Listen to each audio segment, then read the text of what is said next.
keyakinan yang kuat, kokoh, solid, yang tidak pernah tersusupi, terwarnai oleh keraguan-raguan. Ini bukankah saya renung-renung, saya tanya konsultasi dengan para asatid, para ustadz, kemudian juga para alim ulama, kemudian juga para pakar, saya akhirnya mendapat kesimpulan dari beliau. Orang barat menyebutnya apa tadi? Mindset. Kemudian orang Islam, akidah. Maka ada sebuah ungkapan, change your mindset, change your life. Rubahlah mindsetmu, maka kau akan berubah kehidupanmu. Jika kau ingin merubah kehidupanmu, mulai dari diri sendiri. Dari mana mulainya? Dari mindset. Inilah akar, inilah fondasi. Dan teori ini diaminkan oleh seorang pakar dari barat sana yang dituliskan dalam buku Transformational Thinking Master, namanya Dr. Bill Gates. Dia menuliskan dan ini mengaminkan teori-teori yang tadi kita sudah bahas. Apa itu? Di dalam manusia minimal memiliki 3 sistem pengendali, sehingga ada perilaku, ada gerakan, ada behavior, ada kepribadian, ada sikap, kemudian juga ada action dan yang lainnya, dikendalikan oleh 3 hal. Pertama, yang paling luar nampak adalah sistem behavior. Sistem apa? Kepribadian. Namun kata dia, sistem kepribadian itu digerakkan oleh satu sistem lagi yang disebut dengan sistem pikiran. Hampir mereka final mengatakan dikenal oleh apa namanya? Oleh sistem pikiran. Sampai keluar buku ada The Secret, ada The Law of Attraction, ada NLP, ada hipnotis, ada hipnoterapi dan yang lainnya. Ada otak kiri, otak kanan, ada otak tengah, ada sadar, setengah sadar, ada bawah sadar, terus macam-macam. Namun belakangan ini, 5 tahun belakangan, teori ini dilengkapi dengan teori yang luar biasa. Diaminkan oleh Profesor Dr. Stephen R. Covey, yang dulu ada 7 Habits, sekarang sudah menjadi 8 Habits. Kemudian katanya nomor 1 motivator di dunia bernama siapa? Motivator nomor 1 di dunia siapa? Ada yang tahu?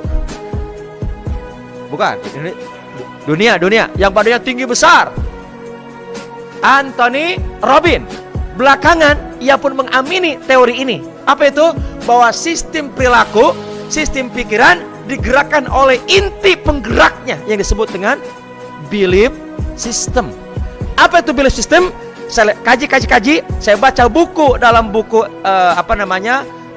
yang ditulis oleh Dr. Ibrahim El-Feki, orang Muslim, lahir di Mesir, berkebangsaan Inggris, tinggal di Inggris dan wafat di Inggris. Dan itu rujukan buku-buku para trainer Muslim karena beliau orang Muslim. Dihubungkan dengan Quran dan hadis adalah belief system, disebut dengan iman. Disebut dengan apa? Iman. Inti dari akidah. Kesimpulannya adalah kalau seseorang ingin merubah kehidupan, rubah apa? Akidah. Para nabi, para rasul sebelum merubah, mohon maaf, perilaku yang nampak, yang dirubah apanya dulu? Akidah, keyakinannya. Bahkan Nabi Muhammad SAW di Mekah berdakwah 13 tahun, sisinya di Mekah, di Mekah 13 tahun, di Madinah berapa tahun? 10 tahun. Di Madinah yang dirubah apa? Akidah, sistem keyakinan, akidah.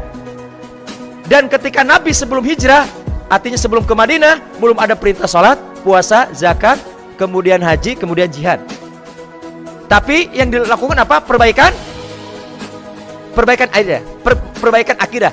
Nabi sampai nulis surat kemana-mana, didahului dengan antashhada Allah ilaha illallah wa anna Muhammad rasul. Terus itu yang apa namanya? Didakwahkan. Terus berapa tahun di Mekah? 13. Dan itu menjadi pola ternyata para nabi sebelumnya juga untuk merubah peradaban suatu negara, entitas, komunitas, negara, bangsa, atau organisasi, atau ormas, atau perusahaan, atau bisnis, atau keluarga, atau sampai keluarga sendiri. Itu adalah yang pertama akidah. Akidahnya beres, maka kehidupannya beres. Baik, biar lebih jelas, kita ambil contoh 2 hadis Nabi diriwayatkan oleh Imam Bukhari dan Imam Muslim. Yang pertama adalah berkenaan dengan perilaku positif, yang kedua perilaku negatif. Silakan nanti bisa searching 2 riwayat hadis yang berbeda itu. Yang pertama adalah hadis yang terkenal, kita pun hafal. Man kana yu'minu billahi wal yaumil akhir falyukrim dayfahu.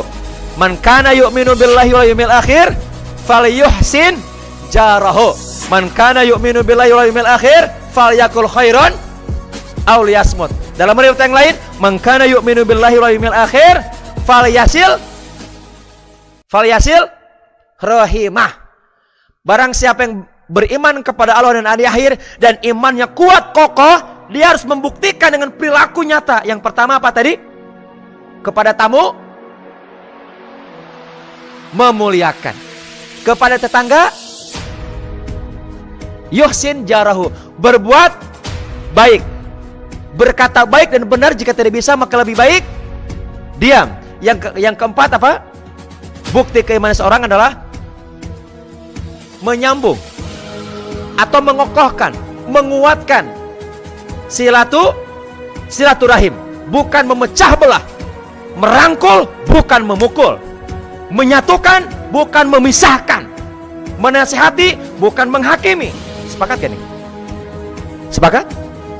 Sehingga mestinya hari ini tidak ada lagi orang yang mengganggu, apalagi menghilangkan nyawa orang lain, seperti sebagaimana musibah di mana yang terjadi sekarang di Wamena.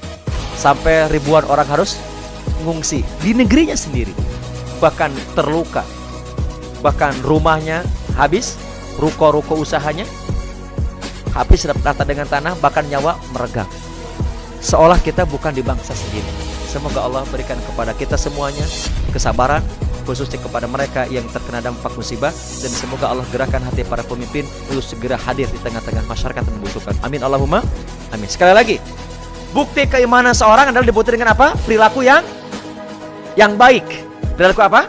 Yang baik. Masih banyak lagi contoh-contoh perilaku yang baik digerakkan dengan keimanan. Sampai para ulama menyebutkan bahwa seseorang melakukan kebaikan itu karena imannya yang baik, imannya yang kuat.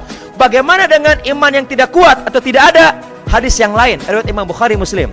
Contohnya, la yazni hina yazni fahuwa la yu'min, la yashriku hina yashrik fahuwa la yu'min. Tidak disebut penzina sampai ia melakukan perbuatan zina, dan ketika itu dia sedang tidak beriman. Tidak disebut pencuri atau koruptor sampai ia melakukan pencuriannya atau korupsinya, dan ketika itu kata Rasul dia sedang tidak beriman. Ditambahkan dalam riwayat Imam Muslim, tidak disebut pemabok sampai ia melakukan perbuatan maboknya, dan ketika itu dia sedang tidak beriman. Ambil pelajarannya.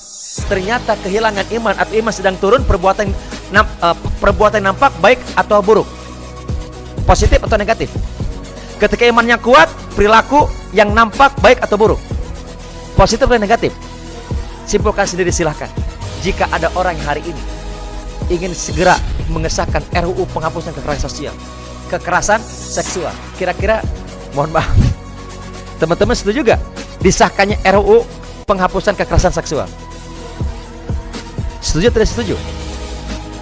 Kenapa tidak setuju? Kan tahu alasannya ya. Gak usah dibahas di sini, bukan bidangnya. Tapi setuju atau tidak setuju? Kalau ada orang yang tetap mengotot ingin mengesahkan, saya tidak tahu di mana tingkat keimanannya.